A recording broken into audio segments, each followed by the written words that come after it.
Hello everyone. इस video में हम एकदम डिटेल में जानने वाले हैं ऑडिट सब्जेक्ट के बारे में। मैं आपको डिटेल में बताने वाला हूं कि ऑडिट सब्जेक्ट में हमें लेक्चर्स का कितना इंपॉर्टेंस होता है, सेल्फ स्टडी हमें कैसे करनी चाहिए। मैंने जो यहाँ पे एमसीक्यू लिखा हुआ है, इजी थ्योरी लिखा हुआ है, हार्ड थ्योरी लिखा हुआ है, इसका क्या मतलब होता है, एबीसी फॉलो करना है नहीं करना है, किसका करना है कैसे करना है, रिवीजन कैसे करना है ऑडिट का, जो क्वेश्चन बैंक है उसको कितना फॉलो करना है, क्वेश्चंस करना ज्यादा इंपॉर्टेंट होता है कि नहीं ऑडिट में, एसएज जिनका अभी परसेंटेज ऑफ मार्क्स बढ़ गया है 50 to 60% हो गया है सीए फाइनल में, तो इतने बड़े पोर्शन को कैसे कवर करना है, एमसीक्यूज का कितना इंपॉर्टेंस है, उसको अलग से प्रिपेयर करना है कि नहीं करना है। एंड लास्ट में जाते जाते एक बोनस सीक्रेट जो आई वुड रिकमेंड कि आपको एक बोनस, ये वाला बोनस सीक्रेट जरूर सुन लेना चाहिए। तो चलिए शुरू करते हैं। अगर इस पूरी वीडियो में वीडियो और ऑडियो थोड़ा लैग कर रहा होगा तो please cope up with me, इसको मैं बहुत जल्दी ठीक कर दूंगा। आप देख सकते हैं नया सेटअप है तो थोड़ा सा टाइम लगेगा कॉप अप करने के लिए। तो सबसे पहले हम बात करते हैं लेक्चर्स के बारे में कि लेक्चर्स में आप दो चीजें कर सकते हो। ठीक है, पहली चीज तो ये आपको अपना मटेरियल सिलेक्ट करना है। मटेरियल सिलेक्ट करना है मतलब क्या, हमारे पास दो मटेरियल है, एक तो या तो आप आईसीएम मॉड्यूल फॉलो कर सकते हो या तो जो फैकल्टी ने आपको नोट्स दिए वो कर सकते हो। अब इन दोनों में से कैसे सिलेक्शन करना है, only thing that would help you is your potential, your timing. ये दो चीजें सिंपल सी बात है। अगर आपको लग रहा है कि नहीं नहीं मैं मतलब ऑब्वियसली आईसीआई मॉड्यूल में आपको बहुत ज्यादा मेहनत चाहिए होगी, तो अगर आपको लग रहा है नहीं नहीं मैं इतनी ज्यादा मेहनत नहीं कर पाऊंगा खुद से कट करने की, खुद से टिक करने की, तो फिर आपको फैकल्टी के नोट्स पे जाना चाहिए। एंड दूसरा, अगर आपके पास टाइम नहीं है तो ऑब्वियसली आईसीआई मॉड्यूल आपको टिच कर देनी चाहिए एंड फैकल्टी के नोट्स लेने चाहिए। तो ये दोनों में मैंने आपको बता दिया कि कैसे सिलेक्शन करना है। अब ये दोनों में करना क्या है एग्जैक्टली वो मैं आपको बताता हूँ। फैकल्टी के नोट्स में भी और ऐसे मॉड्यूल में भी, दोनों में सेम काम है। जब आपका लेक्चर्स चल रहा है ना, तो लेक्चर्स के साथ साथ आप सिर्फ एक काम कर सकते हो, भले आपने समझ लिया अच्छे से, वो आपको ठीक है बाद में जाके याद नहीं रहेगा, इसी फाइनल में लेक्चर्स और आपके सेल्फ स्टडी का ड्यूरेशन जो होता है वो बहुत बड़ा होता है। तो आपने एक बार लेक्चर्स करते टाइम आपको ये चीज करनी है कि आपको कीवर्ड्स अंडरलाइन करने हैं। जो फैकल्टी न्यूमोनिक्स बता रहा है आप खुद न्यूमोनिक्स बना सकते हो तो वो बनाना है। कुछ आप कीवर्ड्स मतलब कुछ प्रोसेस वाइज कुछ याद रख सकते हो। तो बेसिकली आपको वो कंटेंट फिल्टरिंग जो बोलते हैं ना वर्ड, कंटेंट फिल्टरिंग वाला काम जो है वो भी करना है, ताकि आप जब फर्स्ट रीडिंग करो या तो फर्स्ट रिवीजन करो तब आपको बेसिकली बहुत सारी चीजें पढ़ने के लिए ना हो, आपको सिर्फ जो कीवर्ड्स किया आपने जो अंडरलाइन किया वो सारी चीजें पढ़ने के लिए हो। जैसे मैं आपको एक चीज अपने इसमें दिखा देता हूँ, ये मेरी पूरी आईसीआई मॉड्यूल है, यहाँ पे आपको दिखेगी 16 चैप्टर था हमारा ड्यू डिलिजेंस इन्वेस्टिगेशन। तो इसमें आप देखोगे मैंने ये एग्जाम्पल पढ़ा पहले, ठीक है, वो एग्जाम्पल मुझे पसंद नहीं आया, मतलब मुझे लगा कि इसको वापस पढ़ने की जरूरत है तो मैंने काट दिया। नीचे इफ यू सी एक यील्ड बेसिस पे ये कोई एग्जांपल, ये कोई पैराग्राफ है, अब ये दो पैराग्राफ है, तो व्हाट आई डिड इज मैंने इसको भी काट दिया, क्योंकि अगर आप इसको पढ़ के देखोगे ना तो आपको ऐसा लगेगा कि यार इसको ठीक है आपको समझ में तो आ जाएगा, लेकिन आप इसको याद कैसे करोगे, क्योंकि ये पैराग्राफ है, इतना बड़ा पैराग्राफ अगर पूछ भी लिया ना, अगर आपसे क्वेश्चन पूछ भी लिया तो आपको पैराग्राफ ही लिखना पड़ेगा ये बड़ा वाला, लेकिन उसको याद करने की आपके पास इतनी क्षमता है नहीं, तो मैंने पूरा ही काट दिया। एंड फिर अब यहाँ पे एक चीज जो थी वो मैंने सीए इंटर में भी करी थी और सीए फाइनल में भी करी थी, दिस वाज ये अपना एनालिसिस करना पास पेपर के बेसिस पे। तो यहाँ पे आप M20 देख सकते हो, M20 इज May 20 में ये क्वेश्चन पूछा हुआ है, यहाँ पे N19 लिखा हुआ है, दिस इज November 19 में क्वेश्चन पूछा हुआ है, M18 मतलब May 18 में क्वेश्चन लिखा हुआ है, पूछा हुआ है। और ये सर्कल और ये ट्रायंगल का क्या मतलब है, मैंने ये सिंबल बनाए थे, सर्कल का मतलब था कि मेरे लिए आरटीपी है कि ये आरटीपी May 20 में पूछा गया, और ये ट्रायंगल का मतलब था कि एमटीपी May 18 में पूछा गया। एनालिसिस इसलिए करता था ताकि मुझे पता चल जाए कौन कौन से इंपॉर्टेंट टॉपिक्स है जो आईसीआई ने अपने past papers in terms of RTP MTP में दिया हुआ, लेकिन अभी तक पास मतलब अभी तक क्वेश्चन में नहीं पूछा, कोई कभी एग्जाम में नहीं पूछा, तो ये वो पॉइंट था। तो ऐसे पॉइंट्स मैंने हर मतलब ऑलमोस्ट सारे May 18 से लेकर जितने भी अपने क्वेश्चन पेपर्स थे वो सारे कर लिए थे। एंड उसके बाद मैंने सब जगह ये एनालिसिस करके लिख दिया था कि ये वाला टॉपिक कहाँ कब कब पूछा गया। एंड फिर मेरे को ये पता चल गया कि ये वाला टॉपिक इंपॉर्टेंट है, तो मैंने इसको टिक कर लिया एंड यहाँ पे मैंने क्वेश्चन लिख दिया, क्वेश्चन बना दिया कि ऐसा क्वेश्चन आएगा तो कौन सी लाइन पे आएगा। Now you have to understand one thing is कि ऑडिट में कभी भी क्वेश्चन ट्रिकी नहीं होता। ऑडिट में सिंपल ये होता है कि आपको लास्ट वाली जो लाइन है वो पढ़ के समझ में आ जाता है कि भाई ये क्वेश्चन क्या पूछना चाह रहा है। आप पूरा केस स्टडी नहीं पढ़ोगे तो भी चलेगा, लास्ट वाली लाइन पढ़ लोगे तो ही बहुत है, ठीक है। अब वो लास्ट वाली लाइन को पता करने के लिए कि वो लास्ट वाली लाइन कौन से पर्टिकुलर एग्जैक्ट पॉइंट पे आती है, तो आपको क्या है उस पर्टिकुलर जो पॉइंट्स है, जैसे मैं आपको इधर एग्जांपल लेता हूं, इसके नीचे आप पॉइंट देखोगे तो ये सारे पॉइंट्स है कि इस टॉपिक के पूरे पॉइंट्स है। अब ये पॉइंट वो कौन से लाइन पे पूछ सकते हैं, वो लाइन मैंने यहाँ पे अंडरलाइन करी है, attempt to collect information on the under mention point. मतलब ये investigation on behalf of bank है, फाइनेंशियल इंस्टीट्यूशन है, इसमें अगर ये वाली लाइन पूछ ले, ये वाली लाइन अगर कहीं भी क्वेश्चंस में आ जाए, attempt to collect information on the under mention points, तो मुझे ये वाले पॉइंट्स लिखने हैं।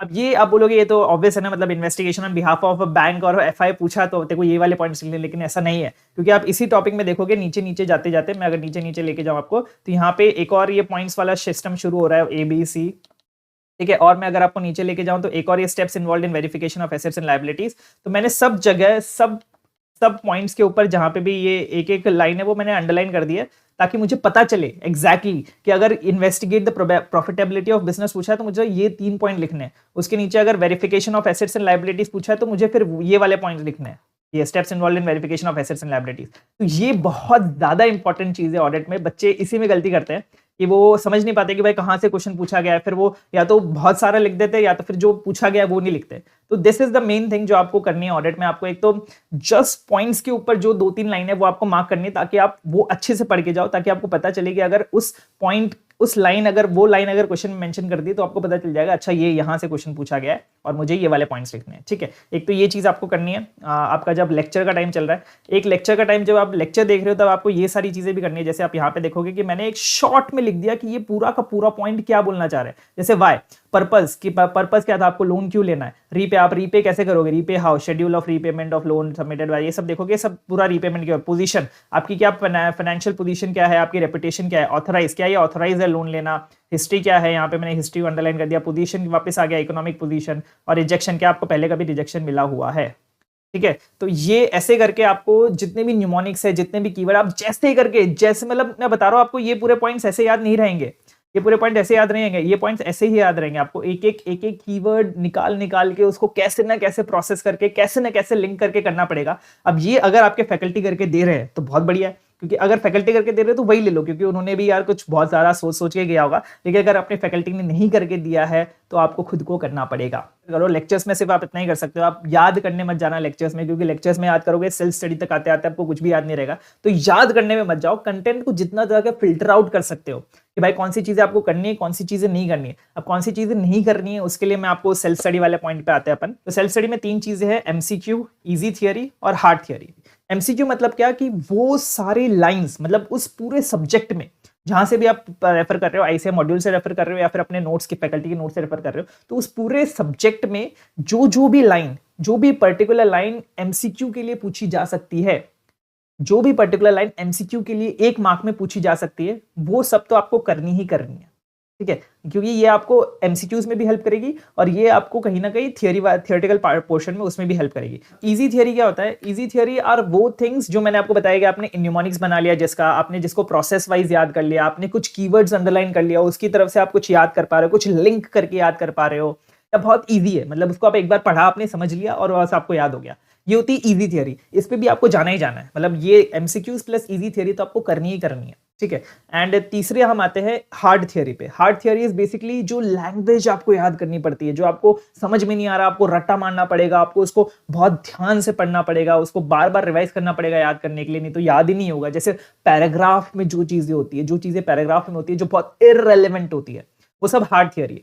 तो अब ये डिपेंड करेगा हार्ड थियरी आपको करनी कि नहीं करनी, वो आपके टारगेट पे डिपेंड करेगा। अगर मैं सिंपल बता रहा हूं आपको, एकदम सिंपल सा आइडिया, अगर आपको 60 तक लाने हैं, 60 तक लाने हैं, आपका टारगेट 60 तक है, ठीक है, 40 तो रहने ही दो, 40 तो आप कंसिडर मत करो, 60 तक अगर आपका टारगेट है तो आपको एमसीक्यू प्लस इजी थियरी तो करनी ही करनी चाहिए। ठीक है, मेरे ख्याल से हार्ड थियरी आप नहीं करोगे तो भी चलेगा, क्योंकि एमसीक्यू और इजी थियरी को बार बार रिवाइज करके आप 60 ला सकते हो।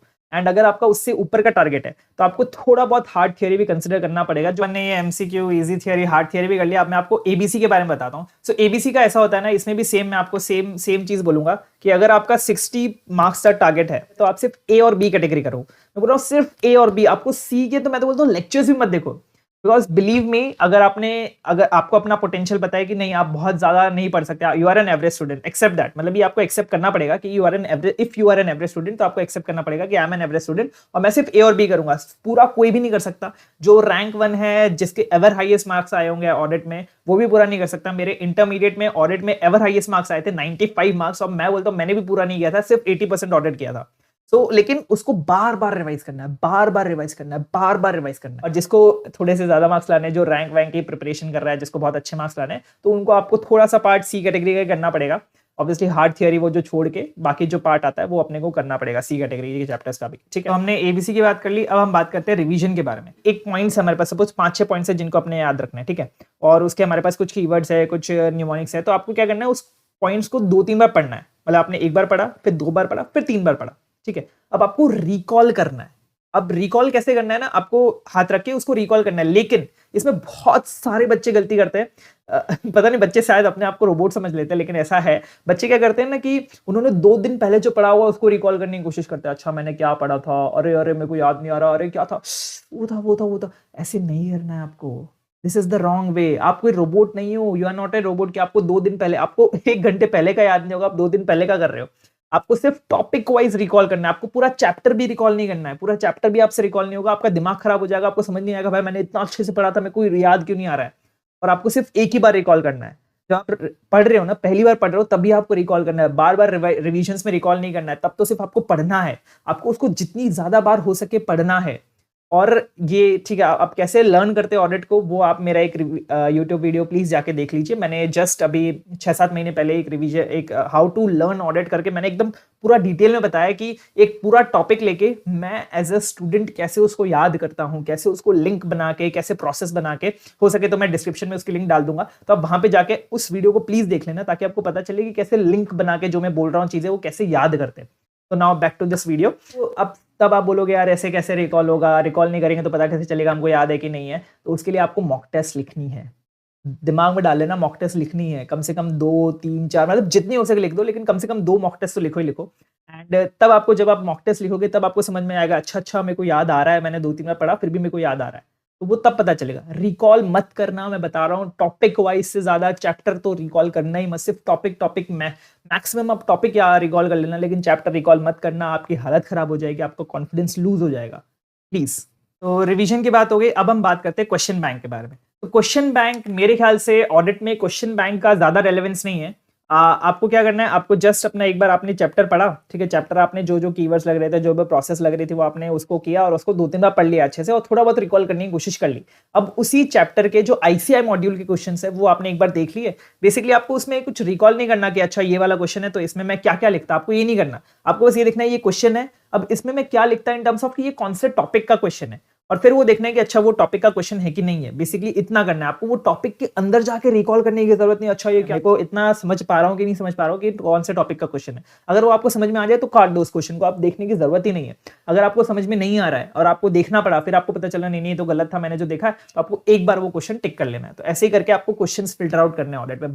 तो सबसे पहले तो आपको आईसीआई मॉड्यूल के क्वेश्चंस करने हैं, फिर आपका जब पूरा सिलेबस हो जाए, पूरा सिलेबस इन टर्म्स ऑफ जैसे आपने जो भी टारगेट रखा है, ए और बी रखा है तो पहले ए बी हो जाए। अगर आपका रैंक का टारगेट है तो ए बी प्लस आधा सी या फिर 25% ऑफ सी, जितना भी आपने टारगेट रखा है पहले वो कर लेना।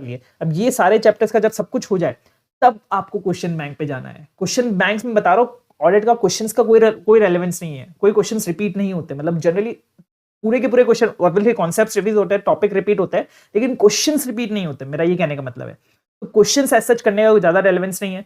आप पहले आईसीआई का क्वेश्चन करो, पहले पूरा सिलेबस कंप्लीट करो, फिर अगर टाइम मिले तो क्वेश्चन बैंक रेफर करो। और क्वेश्चन बैंक में भी सेम, मतलब देखो कि कौन से टॉपिक से आपको आइडेंटिफाई कर पा रहे हो कि नहीं कर पा रहे हो तो उसको टिक कर लो। और ऐसे करके हर रिवीजन्स में क्वेश्चंस फिल्टर आउट करो। एंड ऑब्वियसली आप मेरा अप्रोच भी फॉलो कर सकते हो कि आप पहले आप क्वेश्चन बैंक ही देख लो। मतलब मैंने तो सारे वो देखे थे पेपर्स, एमटीपीज आरटीपीज, और फिर उसमें से आइडेंटिफाई किया था कि कौन से टॉपिक से आया हुआ है, कौन से टॉपिक से आया हुआ है, और उसको टॉपिक के सामने ही लिख दिया ताकि मुझे पता चल जाए अच्छा ये टॉपिक कितना रेलेवेंट है। तो आप ये वाला अप्रोच भी कर सकते हो ताकि आपको बाद में अलग से क्वेश्चन बैंक देखने की जरूरत ना है। तो अब अपना क्वेश्चन बैंक भी हो गया, अब आते हैं हमारे सबसे फेवरेट टॉपिक पे, मच अवेटेड टॉपिक पे, एसेज। कि भाई आपने एसेज कैसे किए थे। तो मैं आपको बता देता हूँ कि सिंपल सीधी सी बात है। देखो भाई, एसेज है बहुत बड़े। मैंने ऑब्वियसली प्रोनाउंसमेंट से बिल्कुल ऐसे ही नहीं किए थे क्योंकि मेरे पास इतना टाइम भी नहीं था। मेरे पास सिर्फ 3.5 महीने की लीव मिली थी मुझे। I was pretty confident about audit as a subject of my CA intermediate. तो मैंने क्या किया कि मैंने एसेज को अपने सीए इंटरमीडिएट की बुक से कवर किया। यस, जितने एसेज सीए इंटरमीडिएट में थे वो सारे के सारे एसेज मैंने सीए इंटरमीडिएट की बुक से कवर किए। ठीक है, जैसे मैं आपको एक बार दिखा देता हूँ। ये है हमारी सीए इंटरमीडिएट की बुक, ये nature and scope of objective पहला है। तो इसमें मैंने जो भी मुझे रेलेवेंट लगा, जैसे ये मुझे रेलेवेंट नहीं लगा तो मैंने इसको कट कर दिया। ये ऑब्वियसली मैंने प्रिंट कराई थी, मेरे पास सीए इंटरमीडिएट की बुक पड़ी नहीं थी। तो वो जो भी मुझे रेलेवेंट लगा सीए फाइनल लेवल पे, एंड प्लस वो एसेज के अंदर इंक्लूडेड था, जैसे इनहेरेंट लिमिटेशंस ऑफ ऑडिट क्या होते हैं। तो ये सारा मैंने अच्छे से पढ़ा था। इसको मैंने बेसिकली जितने भी एसेज इंटर में जो कवर एसेज थे ये सारा मैंने पढ़ा था, क्योंकि ये पूरा टॉपिक मैंने कवर किया था। और ये मुझे रेलेवेंट नहीं लगा तो जैसे मैंने आपको बोला ना कि जो पैराग्राफ आपको रेलेवेंट नहीं लगे उसको काटते जाओ, तो ये पैराग्राफ मैंने काट दिया, मुझे रेलेवेंट नहीं लगा। ये एग्जाम्पल मैंने काट दिया, मुझे रेलेवेंट नहीं लगा। और ये आप देखोगे एक स्क्वायर है जिसमें M21 लिखा हुआ है, विच इज बेसिकली May 21 के एग्जाम पेपर में ये क्वेश्चन आया हुआ है, other matters that affect the limitations of audit. तो ये मैंने एसेज में भी ऐसा किया था कि जहां पे जो आया हुआ था वो मैंने टिक किया हुआ था एक बार के लिए। दूसरा, हमारे आईसीआर मॉड्यूल में भी कुछ एसेज दिए हुए हैं, कुछ एसेज जो है वो थोड़ा सा डिस्क्राइब करके दिए हुए हैं। तो जितना आईसीआर मॉड्यूल में डिस्क्राइब्ड है उतना ही मैंने वहां से किया आईसीआर मॉड्यूल से। एंड फिर और अब जब मेरे पास और टाइम मिल गया, पहले मैंने आईसीआर मॉड्यूल वाले ऐसे किए, फिर उसके बाद जब मेरे को टाइम मिला तो मैंने इंटर वाले एसेज कर लिए, जितने भी मेरे को लग रहे थे इंटर में आ सकते वो वाले एसेज इंटर से कवर कर लिए, जैसे मैंने आपको बताया इधर। और तीसरा, मैंने हेमंत सोमानी के भी बुक मैंने रेफर करी थी। ये स्टैंडर्ड ऑन ऑडिटिंग का हेमंत सोमानी का क्वेश्चन बैंक था, जो मैंने कॉन्सेप्ट प्लस क्वेश्चन है इसमें प्लस एमसीक्यू है, तो ये मैंने ले लिया था। ये ले लिया था इन द सेंस कि मेरे को पीडीएफ मिल गया था इसका। ये बेसिकली इन्होंने क्या किया, इन्होंने पूरा पहले ऐसे को छोटा छोटा जो भी कीवर्ड्स होते हैं बेसिकली वो डिस्क्राइब किए, एंड फिर उसके बाद क्वेश्चन किए। तो क्वेश्चन जो मेरे को नहीं हो रहे थे पहली बार में, या फिर मेरे लिए नया था क्योंकि मैंने सिर्फ इंटर वाले एसेज अभी तक कवर किए थे, तो जो नई चीजें थी वो मैंने यहाँ पे टिक कर ली, जो मुझे लग रहा था कि हाँ रेलेवेंट है, आ सकता है। एंड देन फिर यहाँ पे भी सेम वही काम कि मैंने ये जो भी कीवर्ड्स होते हैं, मतलब इसको याद कैसे रखेंगे, कुछ तो हेमंत सोमानी भी कुछ अच्छे बढ़िया वो कीवर्ड्स बनाते हैं, कुछ न्यूमोनिक्स बताते हैं, तो वो भी मैंने यहाँ पे लिखे हुए थे, कुछ मैंने खुद के बना के भी लिखे थे। यहाँ पे आप सब चीजें रट्टा नहीं मार सकते, सिर्फ कुछ चीजें जो आप रट्टा मार कर सकते हैं, तो बाकी चीजों के लिए आपको यही सब फॉलो करना पड़ेगा। ठीक है, तो मैंने एसेस के लिए सिर्फ इतना किया था कि मैंने आईसीआर में जितने मॉड्यूल में जितने डिस्क्राइब ऐसे उतने किए थे, इंटर में जितने एसेस है उतने किए थे, बाकी सारे एसेस के लिए मैंने सिर्फ क्वेश्चंस रेफर किए थे, और वो भी जो मुझे रेलेवेंट लग रहे थे, जो आ सकते थे, वैसे सारे क्वेश्चंस नहीं किए थे मैंने। एंड प्रोनाउंसमेंट्स मैंने बिल्कुल नहीं छू थी। तो अब अपना ऐसे वाला पार्ट भी हो गया, अब हम आते हैं एमसीक्यूज वाले पार्ट के लिए। सो एमसीक्यूज में एक चीज तो ये जो मैंने रेफर करी थी वो मैं आपको दिखा देता हूँ। हेमंत सोमानी के एक एमसीक्यू समरी आती है, एमसीक्यू टाइम्स लिमिट्स, ये सब पूरी समरी आती है, बहुत अच्छी होती है। इसमें सारे मतलब सारे एमसीक्यूज के पॉइंट्स जो होते हैं वो कवर होते हैं, प्लस टाइम लिमिट्स जितनी भी होती है अभी तक ऑडिट में, जितनी भी टाइम लिमिट्स है, न्यूमेरिकल्स जिसमें बन सकता है, बेसिकली एमसीक्यूज वाले पॉइंट्स जितने भी वो सारे कवर होते हैं। जैसे यहाँ पे ये सारे एमसीक्यूज है एमसीक्यू कंपाइलर के, तो मैंने क्या किया था, इनको एक बार पढ़ा। अब मुझे लग रहा है कि नहीं ये पॉइंट मेरे लिए नया, जैसे EQCR should be A CA only, ये मैंने कहीं नहीं पढ़ा था क्योंकि ऑब्वियसली स्टैंडर्ड्स ऑन ऑडिटिंग का पार्ट होगा, ये मैंने कभी पहले पढ़ा नहीं था, तो मैंने ये टिक कर लिया। तो बेसिकली आपको ऐसे ही फिल्टर आउट करना है, आप हर बार ये पूरी की पूरी एमसीक्यू शीट नहीं पढ़ सकते हो, तो आपको पता है कुछ चीजें जो आपको पहली बार देखने से पता चल जाएगी, हाँ अगर ऐसा एमसीक्यू आता तो मैं भी यही लिखता। तो सारी चीजें मैंने कवर कट करी हुई है, जो सिर्फ यूनिक पॉइंट्स है, जैसे यहाँ पे मुझे सिर्फ 2 यूनिक पॉइंट और मिले तो वो मैंने टिक कर लिए। और दूसरा एक होता है एमसीक्यू कंपाइलर का एक वीडियो होता है, जो ऑब्वियसली कोई भी फैकल्टी मेरे ख्याल से डाला होगा ऑडिट के लिए, कि किसी फैकल्टी ने पूरे आपको खुद से सॉल्व करने की जरूरत नहीं है आईसीए के एमसीक्यू। एक तो इन्होंने पीडीएफ में दे रखे, और दूसरा आप वीडियोस भी देख सकते हो किसी फैकल्टी का जिन्होंने सॉल्व करते हुए डाला है, तो आपको ज्यादा टाइम सॉल्व करने में नहीं लगाना है, आपको एक्स्ट्रा मेहनत कुछ भी नहीं करनी है एमसीक्यू में, आपको सिर्फ देखना है और आपको पता लगाना है कि कौन सा ऐसा पॉइंट है, अगर वो एमसीक्यू के लिए बाद में आता तो आपको पता नहीं चलता, मतलब आप सॉल्व नहीं कर पाते वो एमसीक्यू।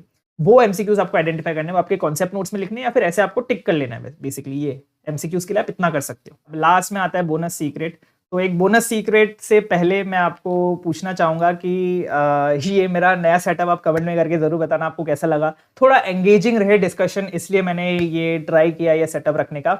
आई नो थोड़ा वीडियो ऑडियो में मेरे ख्याल से लैग आ गया होगा, but I am really sorry for that, and मैं इसको जरूर ठीक करने की कोशिश करूंगा। इसके बाद जल्दी फटाफट से मैं सर्टिफाइड कॉपीज के वीडियो लेके आता हूँ। मैं जैसे बताया कि certified copies versus suggested answers में कंपेयर करके बताऊंगा कि मुझे मार्क्स ज्यादा मिले या कम मिले। ऑब्वियसली मैंने अपने पुराने वीडियो में बता दिया कि मुझे ज्यादा मार्क्स मिले, कि मुझे मेरे हिसाब से जितने मार्क्स मिलने चाहिए थे एफआर में, सिर्फ पर्टिकुलरली अभी मैं एफआर का आपको बता देता हूं कि एफआर में मुझे 20 मार्क्स ज्यादा मिले, 20 मार्क्स। मैं आपको एग्जैक्टली कंपेयर करके बताऊंगा एक एक क्वेश्चन कि भाई कैसे कौन से क्वेश्चन में मुझे ज्यादा मार्क्स मिले और क्यों मिले ज्यादा मार्क्स, जबकि वो सजेस्टेड आंसर से मैच नहीं करता मेरा आंसर, फिर भी मुझे ज्यादा मार्क्स मिले।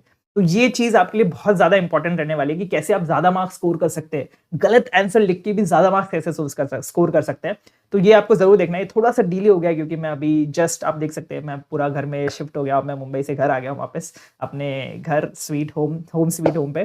तो अब मैं जल्दी फटाफट से आपके लिए वीडियोस लाता रहूंगा। सर्टिफाइड कॉपीज पे सबसे मिला नेक्स्ट सारे 5 सब्जेक्ट की सर्टिफाइड कॉपीज के वीडियो आएगा। और जाते जाते जो एक बोनस सीक्रेट मुझे आपको बताना था वो ये था कि आपने जो भी इस वीडियो में सुना है वो मेरी स्ट्रैटेजी है। That strategy work for me.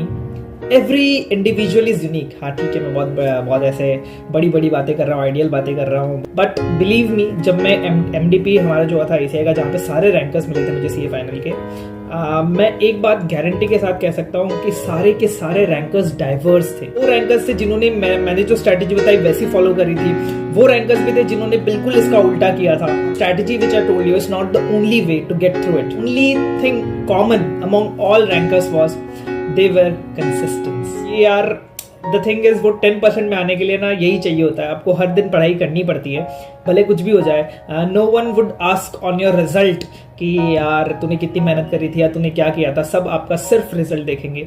तो ये लाइन दिमाग में रख के आप you can work towards your goal and achieve success in CA exams. All the best guys. कोई भी अगर और कोई भी टॉपिक पे अगर आपको कोई भी वीडियो चाहिए हो तो आप बेझिझक कमेंट पे लिख सकते हैं and I would definitely make a video on that topic. बस दुआ में रखना। Thank you. Bye bye.